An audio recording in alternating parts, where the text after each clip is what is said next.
जय हनुमान जय कबीर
जय हनु राम जय हनुमान ज्ञान गुण सागर जय कबीर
Good.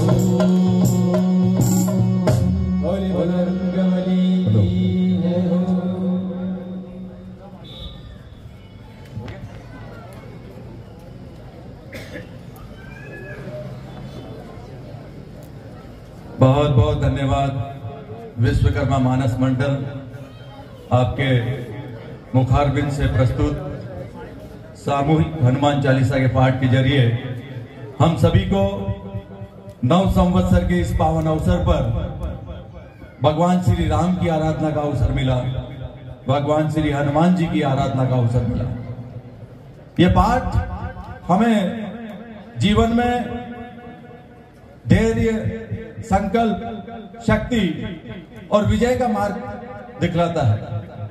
हम बहुत सौभाग्यशाली हैं कि जिन्हें नव वर्ष की पूर्व संध्या पर पूरे मन को एकाग्रचित करके भगवान श्री राम के चरणों में बैठकर, भगवान श्री निर्मलेश्वर महादेव के पावन चरणों में बैठकर भगवान की ये आराधना करने का अवसर मिला।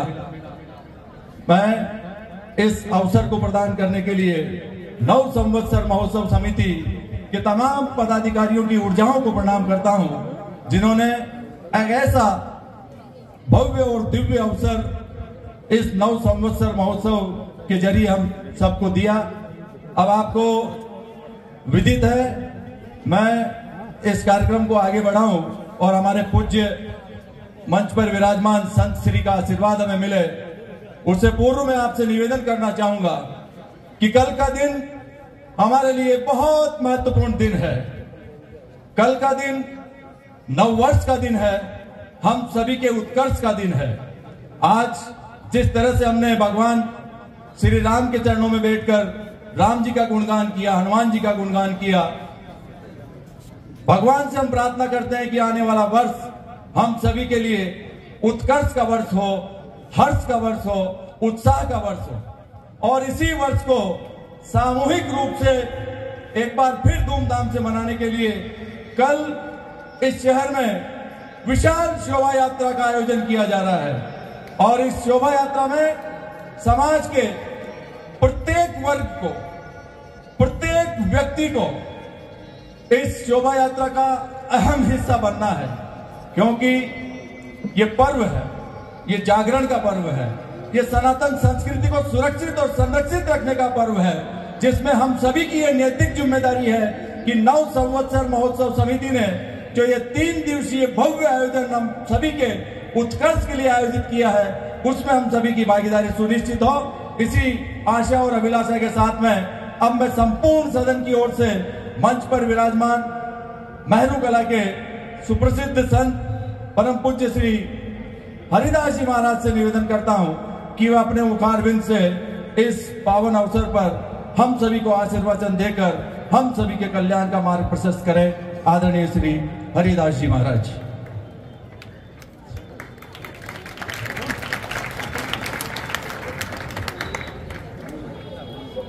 रामाय रामभद्राय रामचंद्राय वेदसे रघुनाथ नाथाय सीताया पतये नमः।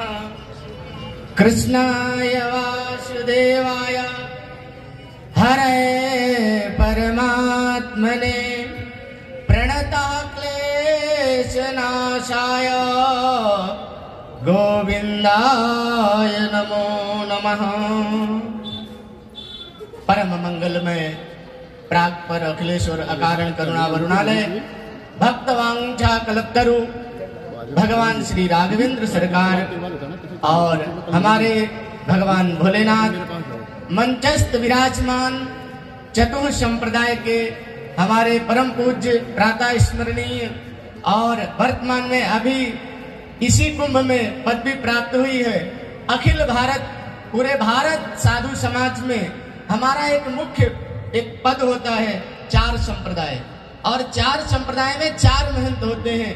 उन चारों के ऊपर मेन महंत जो है हमारे परम पूज्य महंत श्री हनुमान दास जी महाराज को प्रणाम करता हूँ। हमारे मध्य में समस्त अभी बड़ा सुंदर हनुमान चालीसा का पाठ कर रहे थे, बड़े सुंदर शब्दों में और बड़ी सुंदर मंडली के द्वारा अनेक बार मैं इनके साथ में रहा हूँ, सुनने को मिला ऐसी मंडली हमारे मंच पर विराजमान बड़े सुंदर यज्ञ का आयोजन करवा रहे हैं। इसी केकड़ी की धरा पर हमारे रघुवीरदास जी महाराज, हमारे महाराज श्री और हमारे उधर मध्य में विराजमान महाराज श्री और समस्त श्रोताओं बंधु और हमारे मध्य में विराजमान जाके सुमिरन तेरी पुनासा नाम शत्रुघ्न वेद प्रकाशा। ऐसे हमारे समस्त शत्रुओं का हनन करने वाले वर्तमान विधायक केकड़ी के शत्रुघ्न जी महाराज विराजमान हैं। इनको बहुत बहुत धन्यवाद, क्योंकि हमारे क्षेत्र को ऐसे ही की आवश्यकता है जो हमारे धर्म को, हमारे धार्मिक कार्यक्रम को और हमारे नव संवत्सर को बड़े धूमधाम से मना रहे हैं। अनेक कार्यक्रमों में छोटा कार्यक्रम हो, छोटा सा जागरण हो, हर जगह पहुंचते हैं। ऐसे जन जन के लाडले हमारे शत्रुघ्न जी। हमारा मुख्य विषय तो ये है, आज आप सब लोग बड़े शांति से विराजमान रहिए। मैं आपसे कुछ पूछने आज आया हूं, आज मैं आपसे कुछ जानने के लिए आया हूं। आप लोगों ने जो हनुमान चालीसा का पाठ किया है, क्या इसके विषय में आप जानते हो? क्या आप अपने धर्म को जानते हो? आज से 5000 वर्ष पहले गीता में भगवान ने कहा कि स्वधर्मं निधनं श्रेया परधर्मं भयावह। आप इतने लोग बैठे हो, क्या अपने धर्म को जानते हो? धर्म का मतलब क्या होता है? धर्म का मतलब होता है कर्तव्य, और कर्तव्य का मतलब होता है अपने कर्म का ठीक ठीक पालन करना। आज अपने कर्तव्य को भूल गए हो। ए मनुष्य, तुम मनुष्यत्व को भूल गए हो। एक समय था कि द्वापर के युग में और त्रेता युग में राक्षस भी आपसे अच्छे हुआ करते थे। आज मैं जब सुनता हूं, जब मैं पेपर में पढ़ता हूं और जब न्यूज को देखता हूं, तो आंख से आंसुओं की धारा प्रवाहित हो जाती है। आज मुझे आप लोगों को, आप जो बैठे हो, आज पूरे भारत के जो मनुष्य हैं, भारत के मनुष्य के अंदर एक मनुष्यता समाप्त हो गई है। आज मुझके उस पर आज बोलने के लिए मैं आया हूं। मैं उन राक्षसों को प्रणाम करता हूं जिस राक्षस ने माता सीता का हरण किया और हरण करने के बाद अशोक वाटिका में रखा। क्या वो जबरदस्ती नहीं कर सकता था? अरे आपको सोचना चाहिए। आप मनुष्य हो, एक मनु की संतान हो, एक मानव कहलाते हो, और उस राक्षस के भी योग्य नहीं हो। जब इसी धरा पर, इस केकड़ी की भूमि पर, इस भारत की भूमि पर एक हमारी बेटी नोची जाती है, तो आपको शर्म नहीं आती? आप अपने को मनुष्य कहते हो? क्या मनुष्य कहलाने लायक हो? कभी अपने दिल पर हाथ रखना। वो एक दिन रावण, एक बात छोटी सी बताता हूं आपको, मैं आपको एक छोटी सी बात बताता हूं। एक दिन रावण रोते हुए मंदोदरी के पास में गया। कौन गया? रावण गया था। रोते हुए मंदोदरी ने कहा, अरे जगत को हिलाने वाले, अरे विधाता कहलाने वाले रावण, तुम्हारे चलने से भूमि डोलने वाली, तेरे चलने से भूमि कांपती है, तुम्हारे चलने से देवता कंदराओं में छिप जाते हैं। अरे रावण, तू रो रहा है? रावण ने कहा, मंदोदरी आज मैं रो रहा हूं। क्यों रो रहा है भाई रावण? क्यों रो रहा है रावण, बता। रावण ने कहा, मैं सीता का हरण करके लाया हूं। बोले सीता का हरण करके ले तो आया, तो क्यों नहीं सीता को प्राप्त कर लेता है? यही तो समस्या है। मैं सीता के सामने जब जाता हूं, अनेक प्रकार से प्रयत्न किया रावण ने, सीता मानने के लिए तैयार नहीं हुई। तो रावण, मंदोदरी ने जानते हो क्या कहा? क्या कहा जानते हो? मंदोदरी ने कहा, राम बन के चले जाओ ना, तू तो मायावी है, सारी मायाओं को जानने वाला मायावी। अरे रावण, राम बन के चले जाओ। तो रावण कहता है, फिर तेज से रोने लगा। बोले, मैं जब राम बनता हूं तो तुम्हारे अलावा समस्त जगत की नारियां मुझे मां और बहन के रूप में दर्शन होता है। तो आज मैं वही बात कहता हूं, क्या आप अपने बच्चों को 10 मिनट नहीं दे पाते हो? आज अपने बच्चों के हाथ में आपने 10,000 से लेकर के लाख रुपए तक का मोबाइल पकड़ा दिया। क्या कभी आपने उस मोबाइल में चेक किया आपका बच्चा क्या करता है? महाराज मैं आज जल्दी नहीं निपटूंगा, आज मैं इनसे निपटने आया हूं।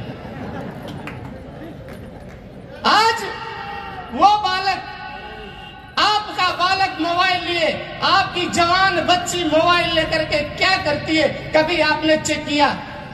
क्या आप चाहते हो जो कांड विजयनगर में हुआ, जो कांड गुलाबपुरा की उस धरती पर विजयनगर गुलाबपुरा में हुआ, क्या वो केकड़ी में भी हो रहा है? कभी आपने चेक किया? आप चेक करिए, चेक करिए, अपने बच्चों पर नजर रखिए, अपने बच्चों को राम की शिक्षा दीजिए।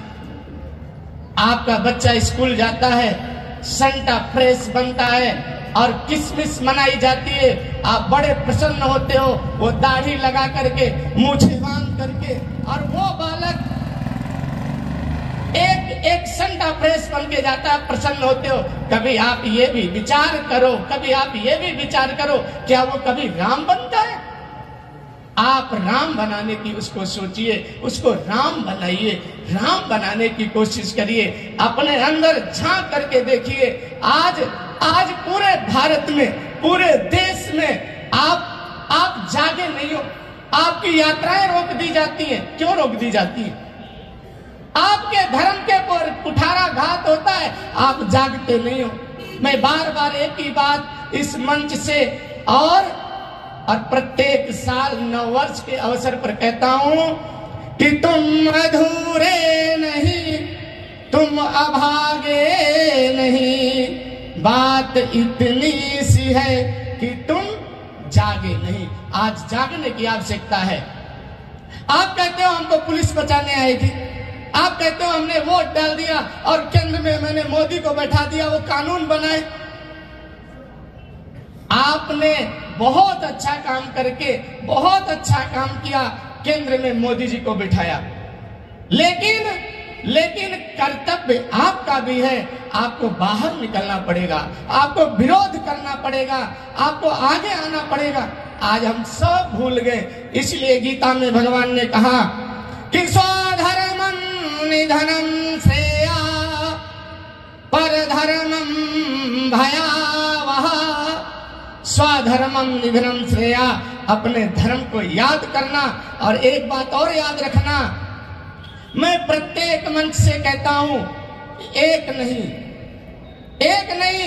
कम से कम एक व्यक्ति के 4 बच्चे होना चाहिए, 4 बच्चे होना चाहिए। आज आप केकड़े की भूमि में चैन से जब सोते हो तो किसके बल पर सोते हो? एक आप ही का कोई बालक, कोई आप ही का बच्चा सेना में भर्ती होकर के और सीमा पर खड़े होकर के छाती पर जब गोली खाता है तब आप चैन से सोते हो। और एक बच्चा अगर आपका होगा तो आप देश की सुरक्षा के लिए भेजोगे कि अपनी सेवा के लिए रखोगे? इसलिए कम से कम 4 बच्चे होना चाहिए। बोलो, होना चाहिए कि नहीं? कम से कम 4, 2 अपनी सेवा में रखो और 2 देश की सेवा में भेज दो। देश रहेगा, देश सुरक्षित रहेगा तो हम भी सुरक्षित रहेंगे। हम भी यहाँ बैठ करके नववर्ष की शुभकामनाएं मनाएंगे। हमारा बड़ा सुंदर कल हिंदू नववर्ष है और बड़ी सुंदर शोभा यात्राएं निकलेंगी और हिंदू नववर्ष की आप सबको हार्दिक शुभकामनाएं, बहुत बहुत शुभकामनाएं मैं देता हूं। और कल का दिन देखिए, अंग्रेजों का नववर्ष आता है जनवरी में, भयंकर ठंडी होती है। 31 दिसंबर की रात्रि को भयंकर ठंड पड़ती है और हमारा नववर्ष आता है तो नई नई कोपलें आती हैं, नया अनाज आता है और प्रकृति मनाती है। तो हम लोग भी कल बड़े धूमधाम से नववर्ष मनाएंगे। और रही बात, कल भी कुछ कहना जरूर है, मैं कल जरूर आऊंगा और कल फिर बोलूंगा। आज महाराज जी भी थोड़ा जल्दी है, इधर वाले भी महाराज को जल्दी है, तो मैं अपनी वाणी को विराम देता हूं। और बोलो भारत माता की, भारत माता की, वंदे वंदे वंदे।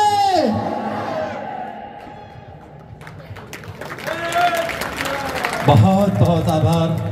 परम पूज्य श्रीमंत महाराज श्री हरिदास जी महाराज का, जिन्होंने इस मंच के माध्यम से हिंदू जागृति का एक आह्वान किया है।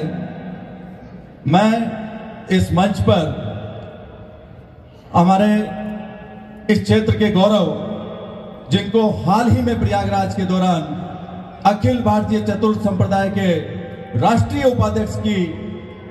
अध्यक्ष की उपाधि मिली है, मैं उनको आमंत्रित करूं। उससे पूर्व एक सूचना आप तक पहुंचाना चाहता हूं कि महाराज श्री के आशीर्वचन के पश्चात आप सभी को अपने अपने स्थान पर बैठे हुए प्रसाद वितरण समिति की ओर से किया जाएगा। प्रसाद वितरण का कार्यक्रम भारत विकास परिषद के कार्यकर्ताओं के जिम्मे सुपुर्द किया गया है। वह सभी कार्यकर्ता अपनी संपूर्ण तैयारी के साथ में यहाँ पर उपस्थित है। जैसे ही महाराज श्री का आशीर्वचन होगा, यहाँ पर विश्वकर्मा मानस मंडल के जो सदस्य भी हनुमान चालीसा का पाठ कर रहे थे, वो रामधुनी प्रारंभ करेंगे और उसी रामधुनी के बीच में आप सभी तक, अंत तक जो भी श्रद्धालु यहाँ पर उपस्थित है, सभी तक प्रसाद पहुंचेगा। मैं समिति की ओर से आप सभी के चरणों में निवेदन करता हूं कि आज के इस भव्य और दिव्य अवसर का प्रसाद जरूर लेकर जाएं। और अब मैं आप सभी की ओर से पूज्य महाराज श्री के चरणों में निवेदन करता हूं कि आप अपने मुखारविंद से इस नव संवत्सर के पावन अवसर पर हम सभी के कल्याण का उपदेश आपके मुखारविंद से प्रदान करें। महात्यागी संत श्री हनुमान दास जी महाराज।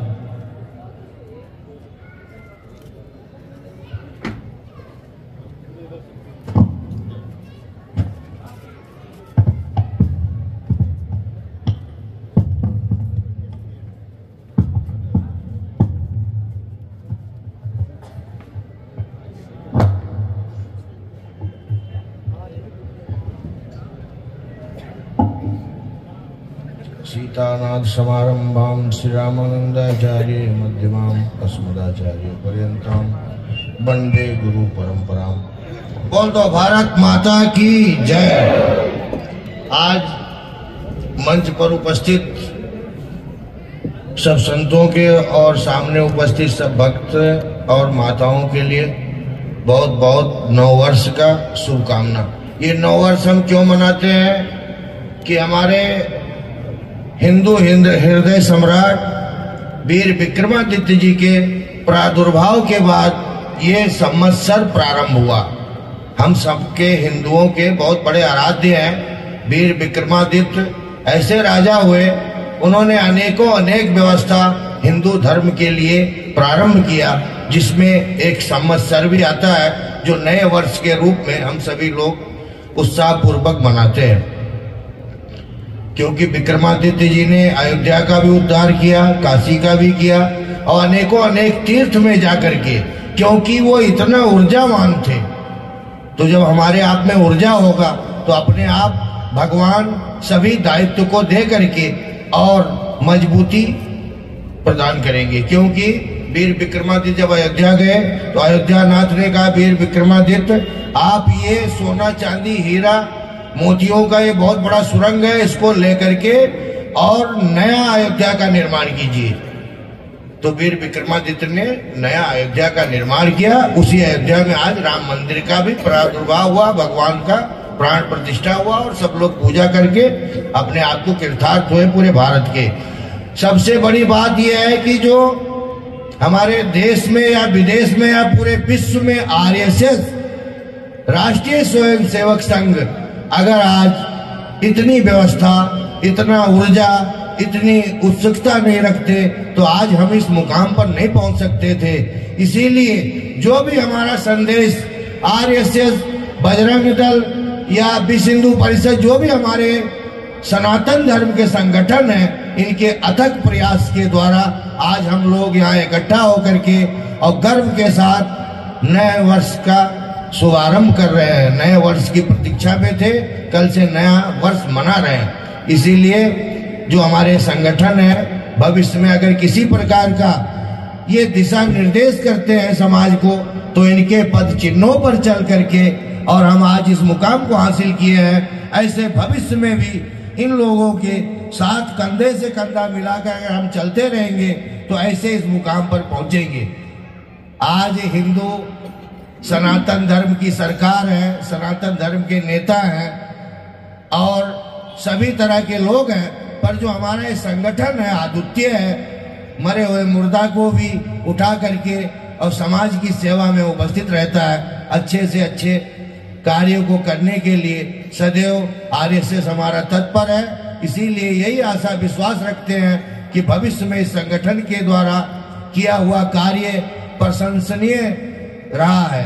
आज तक जो भी कार्य इन लोगों ने किया है, क्योंकि विरक्त रूप में रहते हैं, जो भी आज तक नागपुर में बैठते हैं वो शादीशुदा नहीं होते हमारे प्रचारक, और ऐसे कई प्रचारक इसमें भी हैं जो पूरा परिवार, समाज और सबको त्याग करके आप सबकी सेवा में लग जाते हैं। इसीलिए आप लोग ऐसे शुभ कार्य के अवसर पर सब इकट्ठा होकर के और कंधे से कंधा मिला करके हिंदू धर्म, सनातन धर्म की रक्षा करते रहें, जिससे हमारे आने वाले भविष्य में जो भी बालक हैं, सब समस्याएं चालू रहती है, पर उसका निदान एक ही है कि आप निष्ठा पूर्वक, श्रद्धा से और वीरता पूर्वक कार्य को करें। महाराज जी ने कहा कि देश में कुछ समस्याएं हैं, ऐसा हुआ, वह सारी समस्याएं कब खत्म होगी? जब आप चेतन होकर के जागृत हो जाएंगे और अपना कार्य स्वयं करने लगेंगे। आरएसएस आज के 50 साल पहले इस पर काम चालू कर दिया, पर कुछ लोग हैं उस चीज को नहीं मानने के कारण ही आज ऐसा हुआ है। तो जो भी हमारे सनातन धर्म के ये संगठन है, इनके कथना अनुसार सब लोग इनके साथ अधिक से अधिक जो भी इनकी व्यवस्था है उसमें शामिल होकर के समाज की रक्षा करें, समाज को गौरव हासिल कराएं, और समाज जब अपना गौरवान्वित होगा जब ही अपन हो सकते हैं। आज प्रधानमंत्री नरेंद्र मोदी जी हिंदू सनातन धर्म के अच्छे सपूत होकर के और पूरे देश का जो झंडा है पूरे विश्व में लहरा रहे हैं। ऐसे हमारे श्री शत्रुघ्न गौतम जी हैं विधायक, इन्होंने भी ये लक्ष्य ले रखा है कि हमारे पूरे राजस्थान को, आपत केकड़ी को बहुत ऊंची स्तर पर ले जाएंगे। एक बहुत दुखद व्यवस्था रही है जो हमारा जिला खत्म हो गया है, पर आज हम सबको 4 संप्रदाय के सीट से आशीर्वाद देना चाहता हूं कि पुनः आपका जिला भी आएगा, आप संतुष्ट भी होंगे, मजबूत भी होंगे। जिला को किसी प्रकार से जाने नहीं देंगे, नेता तो आते जाते रहेंगे, पर ये हमारी जो व्यवस्था है ये तो मजबूती से हम उसको हासिल करेंगे। हमारे विधायक साहब भी काफी प्रयासरत हैं, आने वाले समय में इनको मंत्री भी बनाना है। आप सबका सहयोग रहेगा तो वापस इनसे स्थापना कराया जाएगा और बहुत मजबूती के साथ हमारा जिला होगा। और यही आशा विश्वास के साथ समस्त ग्राम, समस्त शहर केकड़ी, आसपास समस्त जो भी पधारे हैं सनातन धर्मावलंबी, उनके लिए बहुत बहुत मंगल कामना, बहुत बहुत शुभ आशीर्वाद। उनके जीवन में नया वर्ष मंगलमय हो और सबकी उन्नति होती रहे, और जो लक्ष्य है अपना उस लक्ष्य को प्राप्त करें। क्योंकि बहुत वर्षों बाद ऐसा अवसर आया था, इस पे कोई श्रेय लेने की जरूरत नहीं है, पर ये बहुत बड़ा काम हमारे यहाँ होने वाला है और इसको भविष्य में किया जाएगा। बोलो शंकर भगवान की, श्री सीताराम जी महाराज की जय। जय श्री राम, जय जय श्री राम। संपूर्ण सदन गूंज जाना चाहिए, जय जय श्री राम। बहुत बहुत आभार परम पूज्य संत श्री का, जिनका प्रेरक उद्बोधन निश्चित तौर पर हम सभी के लिए प्रेरणा का मार्ग प्रस्तुत करेगा। लीजिए अब मैं बहुत 2 संक्षिप्त में सूचनाएं देकर इस कार्यक्रम को समापन की ओर ले जा रहा हूं। एक तो 10 अप्रैल को केकड़ाधीश बालाजी मंदिर पर एक विराट भजन संध्या का आयोजन होने जा रहा है हनुमान जन्मोत्सव के अवसर पर, आप सभी उसमें सादर आमंत्रित हैं। 12 अप्रैल को गौशाला में 251 आसन पर हनुमान चालीसा का पाठ होगा, उसमें आप सादर आमंत्रित हैं। 2 मिनट के लिए प्रसाद व्यवस्था को 2 मिनट के लिए मैं निवेदन करता हूं आपसे, 2 मिनट, जब ये रामधुनी शुरू होगी तब आपको प्रसाद वितरित करना है, प्लीज लीजिए। मैं आज की समिति के संरक्षक सुभाष जी भाल को आपका आभार व्यक्त करने के लिए आमंत्रित करूं। उससे पूर्व मैं इलाके के लोक लाडले विधायक आदरणीय शत्रुघ्न जी गौतम से निवेदन करता हूं कि आप सभी को इस मंच के माध्यम से नव संवत्सर की शुभकामनाएं अपने मुखारबिंद से दें। केकड़ी के लोक लाडले विधायक शत्रुघ्न जी गौतम। भारत माता की।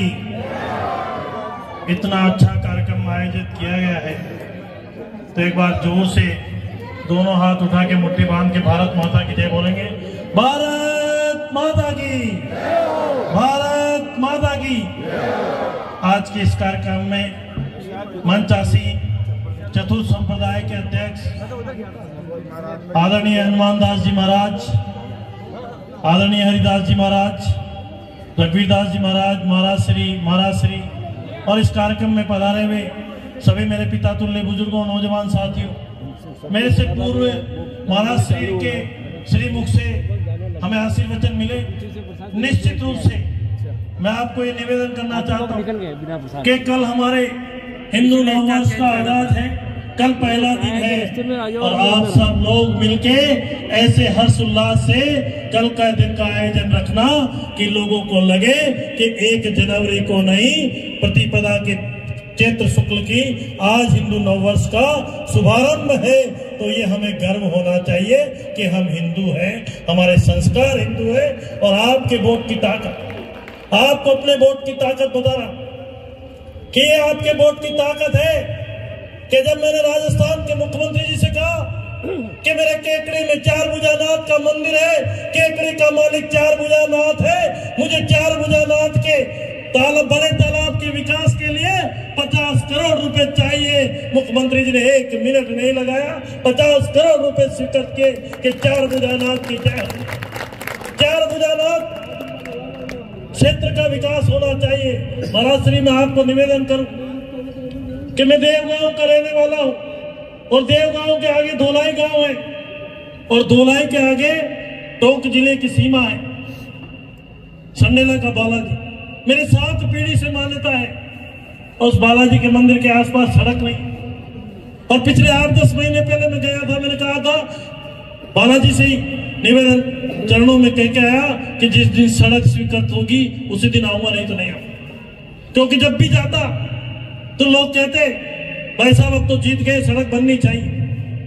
मैंने मुख्यमंत्री जी से कहा कि मुझे 25 करोड़ रुपए चाहिए, दतोब से बालाजी, बालाजी से कुआड़ा, कुआड़ा से कनूज, कनूज से लसाड़िया और लसाड़िया से हमको केकड़ी, एकल सिंगाओं के केकड़ी। मुख्यमंत्री जी ने 25 करोड़ रुपए स्वीकृत करके और ऐसे गांव के हर जगह के लिए, धार्मिक आयोजन के लिए आप लोग सोचे कि 5 साल पहले भी एक सरकार थी, विपरीत विचारधारा के लोग थे, कहीं सनातन संस्कृति पे उन्होंने माथा टेका हो, उनको याद हो, आपको याद हो तो श्रवण करना उनको शर्म आती है। कांग्रेस के लोगों को मंदिर जाते हुए और हमारे समाज के संस्कृति की जाजम पे आके बैठते हुए अपने आप को वो सोचते हैं ऐसा नहीं हो कि मेरे सफेद, समझ गए, उनके वोट कम नहीं हो जाए। हमें चाहिए ही नहीं वो वोट, हमें नहीं चाहिए वो वोट। लेकिन मैं आपको निवेदन करना चाहता हूं कि सामान्य परिस्थितियां नहीं, इस समय देश एक बड़ी लड़ाई से गुजर रहा है। एक तरफ वो विचारधारा है जो महाकुंभ का आयोजन प्रयागराज कुंभ में हुआ, त्रिवेणी के संगम के किनारे 70 करोड़ लोगों ने डुबकी लगाई और एक ऐसा भव्य आयोजन 40 दिन तक हुआ। देश ने नहीं, पूरी दुनिया ने देखा है कि सनातन की ताकत क्या है, संस्कृति की ताकत क्या है, हिंदू समाज क्या है। और पूरी दुनिया को लोहा मानना पड़ा कि योगी आदित्यनाथ कैसा मुख्यमंत्री है जो व्यवस्थाओं को, और एक तरफ लोग, एक तरफ राणा सांगा को देश की संसद में रामजीलाल सुमन कहता है कि ये सब राणा सांगा गद्दार की औलादे हैं। ऐसे व्यक्ति की जबान काट देनी चाहिए जो हमारे संस्कृति के, हमारे संत समागम को, जो हमारे आदर्श है, हमारे महापुरुषों के लिए ऐसा बोलते हैं। और फिर भी कांग्रेस के लोगों के मुंह से ये नहीं निकलता कि रामजीलाल सुमन ने गलत बोला है, कभी नहीं निकलता। विकास की झूठी बातें करके अभी महाराज श्री कह रहे थे, निश्चित रूप से छोटी छोटी चीजें हैं। इस केकड़ी कस्बे में मैंने अभी रिको को 200 बीघा जमीन दी। मित्रों 52 करोड़ रुपए नगर परिषद में रिको जमा कराएगा। मेरे पास आने वाले 4 महीने में केकड़ी नगर परिषद में 100 करोड़ रुपए होंगे। 100 करोड़ से केकड़ी का विकास करूंगा, 50 करोड़ अलग होंगे। विकास होता है बुद्धि से, विकास जिला बनाने से नहीं होता, विकास एक सड़क निकालने से नहीं होता। मैं कल हेलीकॉप्टर में जब मुख्यमंत्री जी के साथ भीलवाड़ा से जयपुर जा रहा था तो केकड़ी कस्बे के ऊपर से निकला। मैंने मुख्यमंत्री जी को बताया कि मुख्यमंत्री जी ये केकड़ी का रिंग रोड है, ये रिंग रोड नहीं, ये ऐसा रोड है। और आज मैं आपको कहना चाहता हूं कि मित्रों, नियम कायदों की बात करें, मेरे मन में था कि द्वेषता की राजनीति नहीं कर, लेकिन जो लोग बेईमान लोग हैं वो जोर से बोल के कहते हैं ऐसा हो गया। मैं निश्चित रूप से कह रहा हूं, मैंने कागज निकलाना शुरू कर दिया है। जिस दिन अभी कांग्रेस की 26 तारीख को मीटिंग हुई और एक उठाए गिरा और एक इस तरह के चवन्ने जिनकी पत्नियां उनके कहने से नहीं है 3-3 शादियां कर ली, वो लोग मुझे भ्रष्ट बता रहे हैं। मैं इनके पूरे कच्चे चिट्ठे केकड़ी की जनता के सामने घंटा घर पे रखूंगा कि 200 से ज्यादा बीघा जमीनें कब्जा करके और 5-5 लाख रुपए बीघा में खरीद के 50 लाख रुपए बीघा की जमीनें करनी। और आज कहते हैं कि हम ईमानदारी का दामन ओढ़े बैठे हैं। मित्रों, ये सामने नजारा देख रहे हो, अभी मैं जब हनुमान चालीसा पाठ कर रहे थे, एक तरफ मंदिर है और एक तरफ घंटाघर है। इस घंटाघर की दयनीय स्थिति को देखो कि अगर 50 विकास की बात करने वालों के दिल में ये केकड़ी का हृदय स्थल है, ये घंटाघर जो किस तरह से जीर्ण शीर्ण पड़ा है, ये मेरी अभी नजर गई और मुझे किसी ने कहा नहीं, अगले 1 महीने में इसका काम शुरू करके इसको इसके स्वरूप में बनाऊंगा, इसको इसके स्वरूप में बनाऊंगा। ये केकड़ी का प्राकृतिक स्वरूप है। तो निश्चित रूप से छोटी छोटी चीजें, कल मुझे केकड़ी के व्यापारियों ने कहा 1.5 महीने पहले आए कि साहब एक जयपुर बस चलनी चाहिए नॉन स्टॉप। मैंने 7 बजे सुबह एक बस चलाई केकड़ी से जयपुर के लिए नॉन स्टॉप।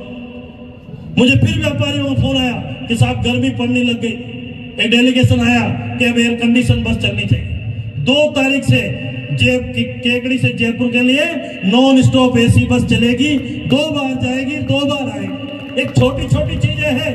आज केकड़ी में 32 साल बाद राजस्थान में, मित्रों, जो विकास की बात करने वाले थे, 32 साल बाद राजस्थान में कोई डिपो बनेगा तो बस डिपो केकड़ी बनेगा। अगले 2 महीने के बाद 70 बसें आएगी केकड़ी से, सारे राजस्थान के लिए आगमन के साधन होंगे।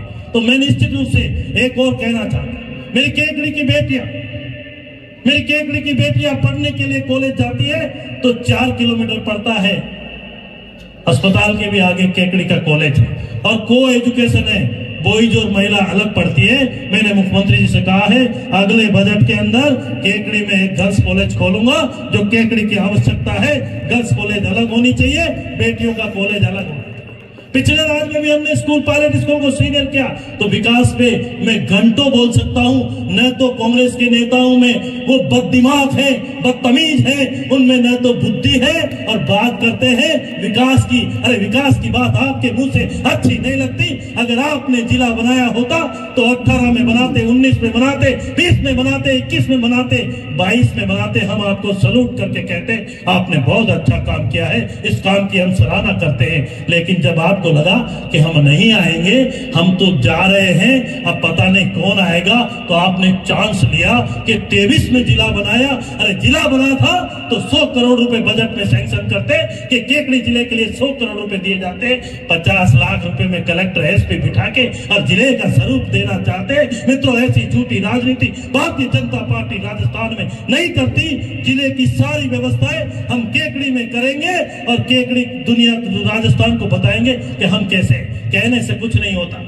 और आप अगर वोट मुझे दो और मेरा बेटा आके कहे, मैं कह दूं कि अब कल से विधायक ये है, आप मुझे तुरंत रवाना कर दोगे, चलो यार चलो, हम आपको जानते हैं, दूल्हा कोई और सगाई किसी और से करे और दूल्हा किसी और को बताए तो ऐसा जनता तुरंत नकारती है। मेरे मित्रों, मैं आपको बहुत बधाई दूंगा।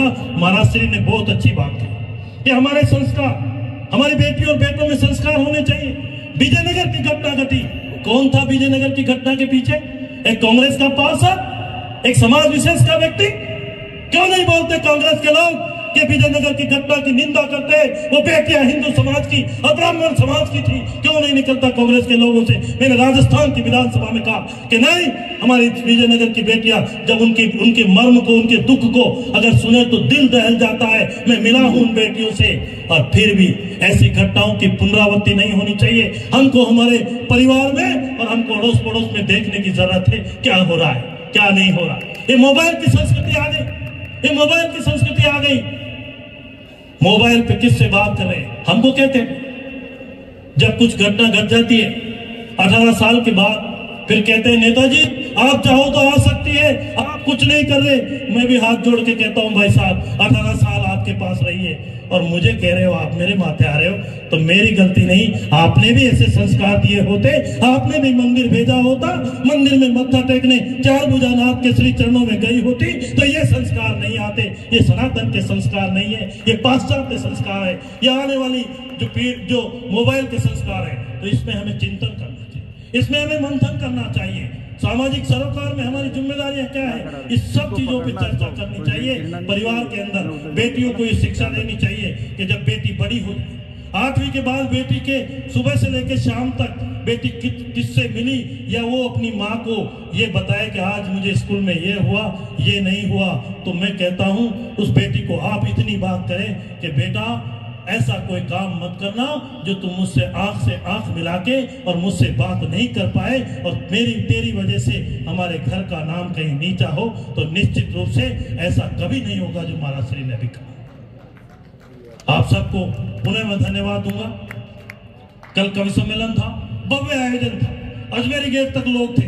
हमने सबसे आग्रह स्वीकार किया अधिक से अधिक संख्या में पधारे और मैं महिलाओं से भी निवेदन करना चाहता हूँ कल जो भव्य जुलूस शोभा यात्रा का कार्यक्रम है इसमें अधिक से अधिक संख्या में हमें इसमें शामिल होना है, भाग लेना है, केवल सामान्य नहीं, इस व्यवस्था को बदलना है। और आप जब सोच लेते हो कि व्यवस्था बदलनी चाहिए तो बदल सकते हो। इस नववर्ष को 1 जनवरी की जगह हिंदू नववर्ष को हम मानने लगेंगे तो बदलाव अपने आप आएगा। मेरे मित्रों बहुत बहुत धन्यवाद। मेरी बात अगर आप सबको पुनः नववर्ष की संध्या पे बहुत बधाई। और अब ये आयोजन हर साल 3 दिवसीय आयोजन होंगे जिसमें जोरदार कवि सम्मेलन भी होगा और भव्य आयोजन भी होंगे। बहुत बहुत धन्यवाद, बहुत बहुत साधुवाद। मेरी बात अच्छी लगी हो तो भारत माता की जय दोनों हाथ उठा के मुट्ठी बांध के लगाएंगे। भारत माता की, भारत माता की, वंदे मातरम, वंदे मातरम। बहुत बहुत धन्यवाद माननीय विधायक महोदय। भगवान श्री राम के चरणों में निवेदन करते हैं, हनुमान जी के चरणों में निवेदन करते हैं कि हमारे इस जनप्रतिनिधि की ऊर्जा दिनों दिन बढ़ती रहे, इनका शौर्य, इनका पराक्रम लगातार इसी तरह बढ़ता रहे और भरपूर जोश और उत्साह के साथ में इस क्षेत्र के विकास की ओर अग्रसर रहे। और लीजिए अब मैं आप सभी का आभार व्यक्त करने के लिए इस समिति के संरक्षक माननीय सुभाष जी भाल को आमंत्रित करता हूं। वे आए और आप सभी का आभार व्यक्त करें। सुभाष जी भाल।